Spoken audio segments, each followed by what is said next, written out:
बिस्मिल्लाहिर्रहमानिर्रहीम। अस्सलाम वालेकुम स्टूडेंट्स। जी कैसे हैं सब? उम्मीद करता हूँ सब ठीक ठाक होंगे। जनरल साइंस की असाइनमेंट नंबर 2 LMS पे अपलोड हो चुकी है।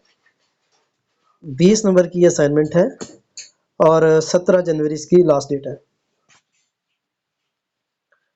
चले क्वेश्चन की तरफ बढ़ते हैं। फर्स्ट क्वेश्चन है हमारा, आइदर यस और नो में जवाब देना है। Explain the reason of following statements. ये कुछ स्टेटमेंट्स दी गई हैं, इनके आपने आंसर यस और नो में देने हैं और रीजन भी बतानी है। तो 3-3 नंबर की ये स्टेटमेंट है। पहला है जी, two atoms of same element are identical. कह रहा है कि किसी भी एलिमेंट के दो एटम सेम हो सकते हैं या सेम होते हैं, तो इसका आंसर आएगा नो। यानी किसी भी एलिमेंट के दो एलिमेंट डिफरेंट भी हो सकते हैं और सेम भी हो सकते हैं, ठीक है। आइडेंटिकल नहीं भी हो सकते, यानी they may differ in mass number but all atom of an element have same atomic number. उनका मैस नंबर डिफरेंट होता है, एटॉमिक नंबर आल तो वो सेम हो, लेकिन मैस नंबर क्या होगा? डिफरेंट होगा। So they can have different number of neutrons leading to different isotopes. So पहले का आंसर आपका नो होगा, क्योंकि उसमें मैस नंबर जो है वो डिफरेंट होंगे और जो नंबर ऑफ न्यूट्रॉन्स हैं वो भी डिफरेंट हो सकते हैं। सेकंड है, rusting will occur faster sea water than tap water.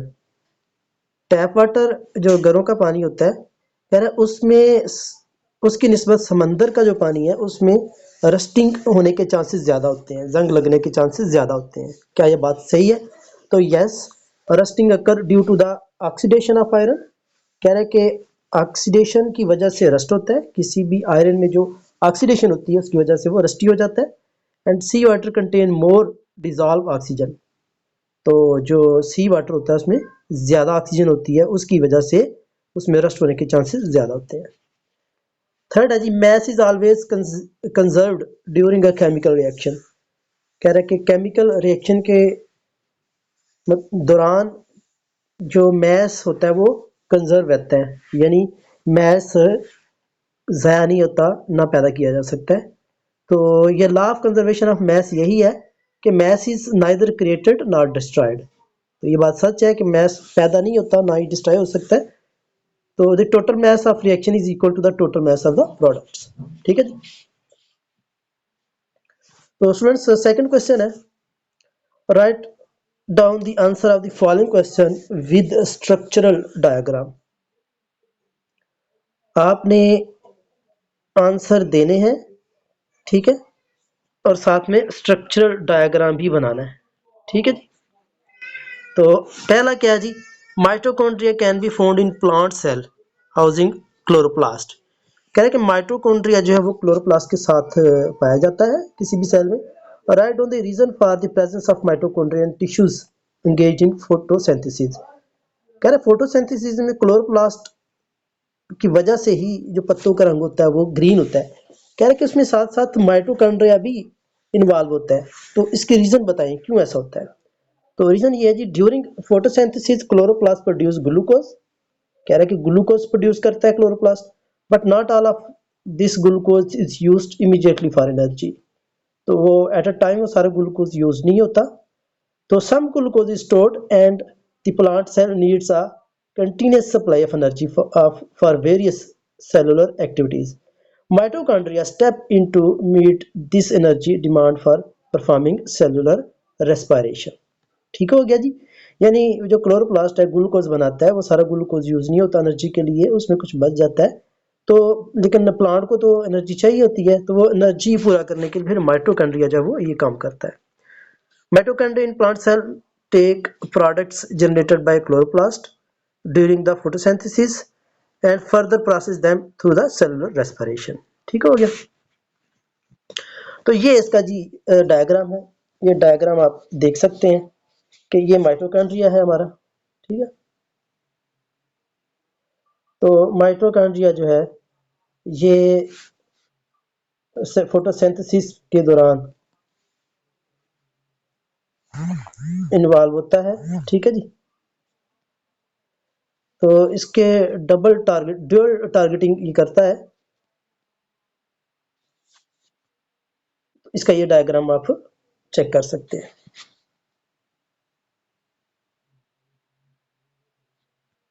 Diagram मैंने नेट से लिया है, आप कोई और डायग्राम भी अटैच कर सकते हैं।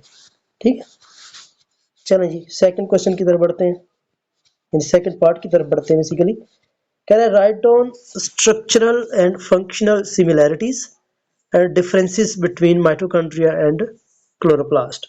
क्लोरोप्लास्ट और माइटोकॉन्ड्रिया में सिमिलैरिटीज बतानी है और डिफरेंसेस बताने हैं। ठीक है, किस बेस पे? आपने स्ट्रक्चरल बेस पे और फंक्शनल बेस पे बतानी है। तो पहले हम स्ट्रक्चरल बेस पे सिमिलैरिटीज देख लेते हैं। ठीक है, सबसे पहले एक डबल मेम्ब्रेन होती है, सेकंड है जी ओन जेनेटिक मटेरियल। अच्छा, डबल मेम्ब्रेन, दोनों में डबल मेम्ब्रेन होती है, ये सिमिलैरिटी है। Own genetic materials, both organelles contain their own genetic material. ठीक है, फ्रॉम सर्कुलर डीएनए। पहले ये दो सिमिलैरिटीज तो ये हो गई कि दोनों की मेम्ब्रेन भी डबल होती है, क्लोरोप्लास्ट की भी और माइटोकॉन्ड्रिया की भी। ठीक है, इनर मेम्ब्रेन सिस्टम, दोनों में इनर मेम्ब्रेन सिस्टम होता है। ये दोनों की स्ट्रक्चरल सिमिलैरिटीज हो गई। अब हम फंक्शनल सिमिलैरिटीज की तरफ आ जाते हैं। तो फंक्शनल सिमिलैरिटीज में एनर्जी प्रोडक्शंस, दोनों का काम एनर्जी प्रोड्यूस करना होता है। ATP synthesis, both are capable of synthesized ATP. दोनों एनर्जी के जो एटीपी मॉलिक्यूल्स होते हैं उनको सिंथेसाइज्ड करने में माउन होते हैं या कैपेबल होते हैं। तो ये सिमिलैरिटीज हो गई किस बेस पे? फंक्शनल और स्ट्रक्चरल बेस पे। अब हम डिफरेंसेस देखेंगे। डिफरेंसेस पहला देखिएगा, inner component. Mitochondria have inner mitochondrial matrix where chloroplast have stroma.